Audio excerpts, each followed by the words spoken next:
राष्ट्रवादीच्या प्रदेशाध्यक्षपदी शशिकांत शिंदे यांच्या नावाची घोषणा करण्यात आलेली आहे।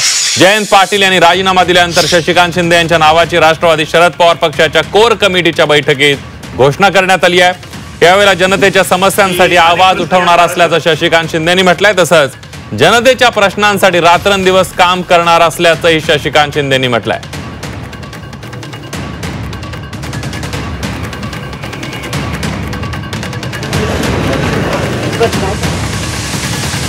या काळामध्ये पक्ष संघटना वाढवत असताना ही पक्ष संघटना महाराष्ट्राच्या कानाकोपऱ्यामध्ये पोहोचवेलच, पण परत एकदा महाराष्ट्राच्या सत्तेमध्ये आणण्यासाठी मी दिवस रात्र कष्ट करेल अशा प्रकारची निश्चितपणाने आपल्याला ग्वाही देतो। आणि त्याचबरोबर पक्षामध्ये अनेक दिग्गज नेते या पक्षाच्या कामासाठी अध्यक्षपदासाठी पात्र असताना सुद्धा मला जी संधी मिळाली त्या संधीचं सोनं करण्याचा प्रयत्न मी 100% करेल। सर्वसामान्य माणसाच्या जनतेच्या प्रश्नासाठी शासनाच्या आणि सरकारच्या चुकीच्या धोरणाच्या विरोधात या महाराष्ट्रामध्ये अनेक प्रश्न आता आहेत, त्याच्या विरोधात आवाज तर उठवेल, वेळ पडली तर रस्त्यावर उतरून या सरकारच्या विरोधामध्ये महाराष्ट्राच्या जनतेची जागृती करेल अशा प्रकारची ग्वाही आपल्या चॅनलच्या माध्यमातून मी देऊ इच्छितो।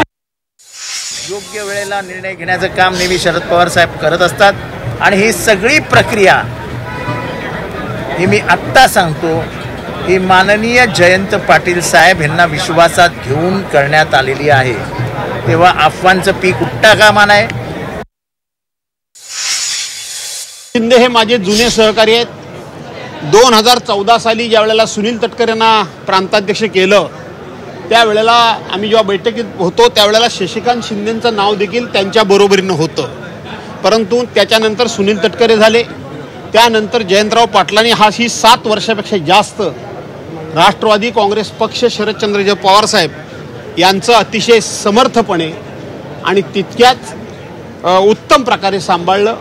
माझी खात्री आहे शशिकांत शिंदे देखील ते पद चांगलं सांभाळतील। पवार साहेबांच्या मार्गदर्शनाखाली माझे ते जुने सहकारी आहेत, मी त्यांना मनापासून शुभेच्छा देतो।